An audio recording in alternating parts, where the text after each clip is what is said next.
ಇದೇ ನ್ಯಾಯಪೀಠ, ಯಾವ ದ್ವಿಸದಸ್ಯ ಪೀಠ, ಚೀಫ್ ಜಸ್ಟಿಸ್ BR ಗವಾಯಿ ಮತ್ತು ಜಸ್ಟಿಸ್ ವಿನೋದ್ ಚಂದ್ರನ್ ಅವರ ಪೀಠ, ನಮ್ಮ ಬಾಯಿಂದ ಏನೇನೋ ತರಿಸಬೇಡಿ, ರಾಜಕೀಯ ಏನೇ ಇದ್ದರೂ ಎಲೆಕ್ಷನ್ನಲ್ಲಿ ಮಾಡ್ಕೊಳ್ಳಿ ಅಂತ ಹೇಳ್ತಲ್ಲ, ಇದೇ ಪೀಠ ಇವತ್ತು ಇದೇ ತೀರ್ಪನ್ನು ಉಲ್ಟಾ ರೀತಿಯಲ್ಲೂ ಕೊಡ್ತು. ಉಲ್ಟಾ ಅಂದರೆ ತೀರ್ಪಿನ ಉಲ್ಟಾ ಅಂತ ಹೇಳಲಿಲ್ಲ ನಾನು. ಕಾಂಗ್ರೆಸ್ನವರು ಇರೋ ಜಾಗದಲ್ಲಿ BJPಯವರು, BJPಯವರು ಇರೋ ಜಾಗದಲ್ಲಿ ಕಾಂಗ್ರೆಸ್ನವರು.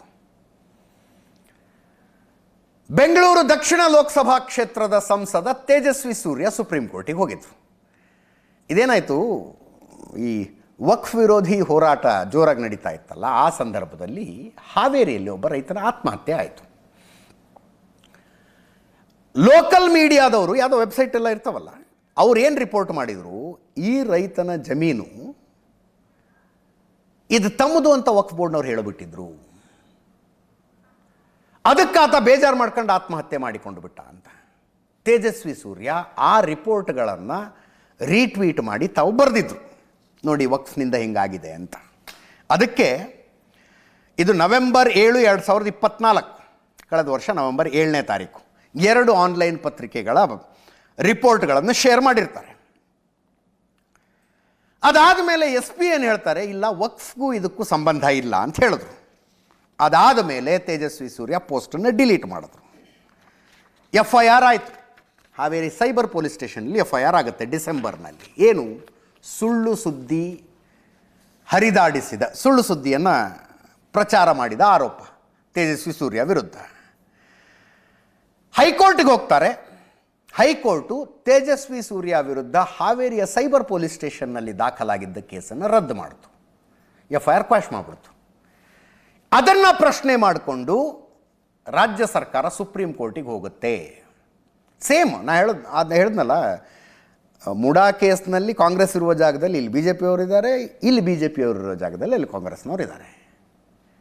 ತೇಜಸ್ವಿ ಸೂರ್ಯ ಅಲ್ಲಿ ಏನು ಆರ್ಗ್ಯುಮೆಂಟ್ ಮಾಡಿದ್ರು, ಅಥವಾ ಅವರ ವಕೀಲರ ಮೂಲಕ ಏನು ಆರ್ಗ್ಯುಮೆಂಟ್ ಮಾಡಿಸಿದ್ರು, ರಾಜ್ಯ ಸರ್ಕಾರ ತನಿಖಾ ಸಂಸ್ಥೆಗಳನ್ನು ದುರುಪಯೋಗ ಮಾಡಿಕೊಳ್ತಾ ಇದೆ,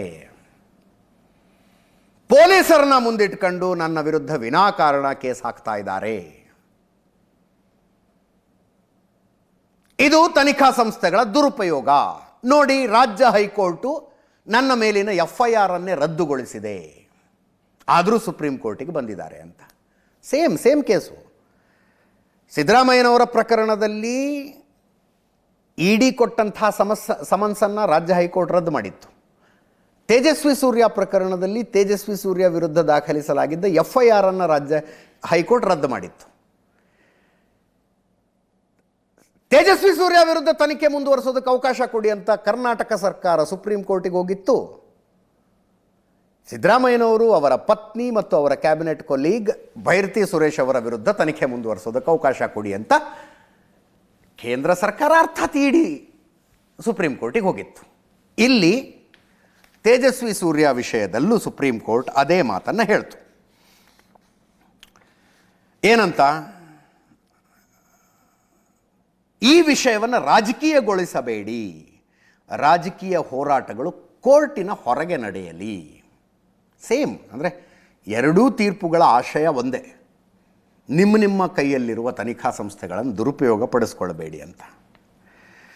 ಅದಾದ ಮೇಲೆ ತೇಜಸ್ವಿ ಸೂರ್ಯ ಒಂದು ಟ್ವೀಟ್ ಮಾಡಿದ್ರು.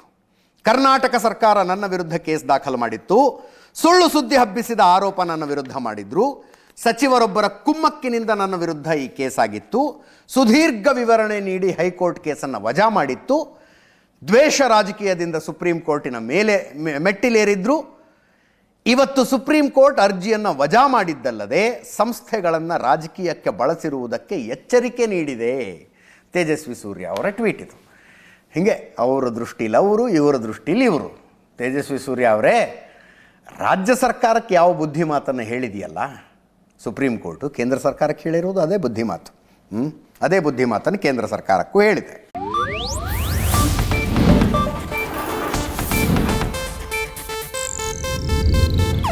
ಇದು ಏಷ್ಯಾನೆಟ್ ನ್ಯೂಸ್ ನೆಟ್ವರ್ಕ್ ಪ್ರಸ್ತುತಿ.